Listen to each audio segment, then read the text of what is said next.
మీద నరికి చంపారు. ఇది నిజంగా చాలా తప్పు. అది ఎవరు చేసినా సరే. కానీ మీరు దీనికి రాజకీయ రంగు పొలవటానికి ట్రై చేయకండి.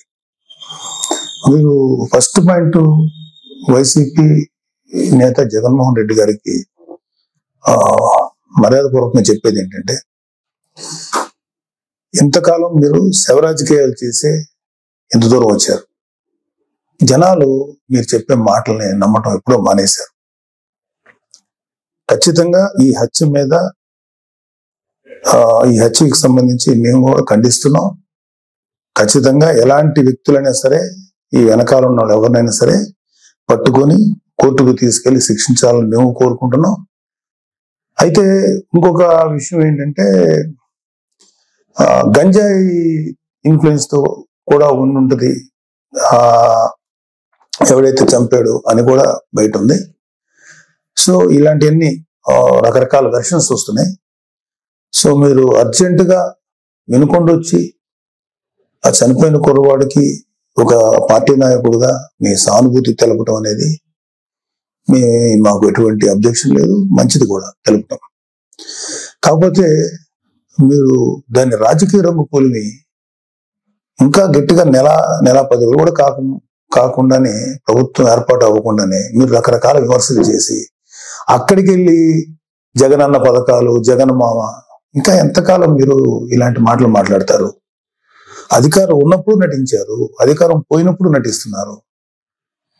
నటనల మీద పరిపాలన సాగదు. ఈ విషయం ఇప్పటికే మీకు అర్థమై ఉండాలి, మీ వైసీపీ నాయకులు కూడా అర్థమై ఉండాలి. ఎంతకాలం ఇంకా నటిస్తారు మీరు? ఓపెన్ గా ఉండండి. 2019లో మీకు అద్భుతమైనటువంటి తీర్పు ఇచ్చారు ప్రజలు మీకోసం. దాన్ని మీరు అత్యంత దారుణంగా, దుర్మార్గంగా ఉపయోగించుకొని ప్రజల నెత్తి మీద కాలు పెట్టి తొక్కారు. ప్రజల్ని హింసించి వదిలేరు మీరు. మీ పరిపాలనలో సామాన్యులు సైతం భయపడ్డారు. ప్రజల కోసం నిలబడిన కొంతమంది నాయకులు, కొంతమంది కార్యకర్తలు తప్ప ప్రతి ఒక్కరు భయపడ్డారు. ప్రతి వాళ్ళు భయపడ్డారు. మీరు ఇప్పుడు వచ్చేసేసి ఏదో అన్యాయం జరిగిపోయింది, డెఫినెట్ గా ఇది తప్పే, దీన్ని నేను ఖండిస్తున్నాం. కానీ దీనికి రాజకీయ రంగు భూమి, ఈ శవ రాజకీయాలు చేయకండి. కూటమి ప్రభుత్వం పరిపాలనా పరంగా ఏదన్నా ఉంటే విమర్శించండి. ఇంకా నెల కూడా కాకపోయినా సరే అది చేయలేదు, ఇది చేయలేదు అన్నారు. ఓకే, అది ఎలా చేయాలో మాకు తెలుసు. కూటమి ప్రభుత్వానికి చేసి చూపిస్తాం. మీకన్నా అద్భుతమైన పరిపాలన ప్రజలకు వస్తుంది. మీరు అద్భుతమైన పరిపాలన మీరు చెప్పుకున్నారు. అంతకన్నా దుర్మార్గ పరిపాలన భారతదేశ రాజకీయ చరిత్రలో ఏ రాష్ట్రం జరగల, ఓన్లీ ఆంధ్రప్రదేశ్ లో జరిగింది. అలాంటి దుర్మార్గమైన పరిపాలన మీరు అందించారు.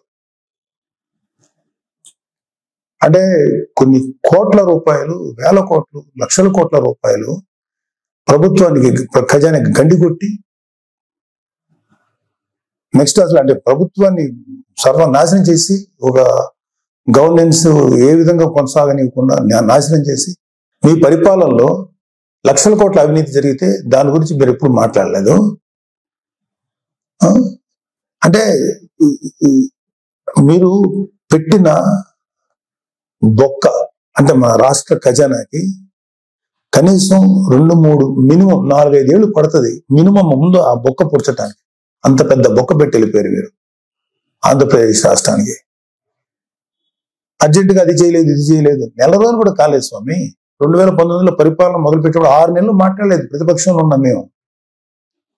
మీకు అర్జెంటుగా వచ్చేసి అది చేయలేదు, ఇది చేయలేదు. చేస్తారు, ప్రతిదీ చేస్తుంది కూటమి ప్రభుత్వం, ప్రతిదీ చేస్తుంది. చంద్రబాబు నాయుడు గారు కానీ, పవన్ కళ్యాణ్ గారు కానీ నిబద్ధత ఉన్న మనుషులు. ఎలా చేయాలో అలా చేస్తారు. ప్రజలకు ఎంత మంచి చేయాలో చేసి తీరుతారు.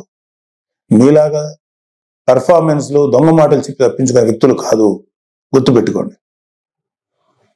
సరే, ఈ సందర్భంగా మీకు కొన్ని సింపుల్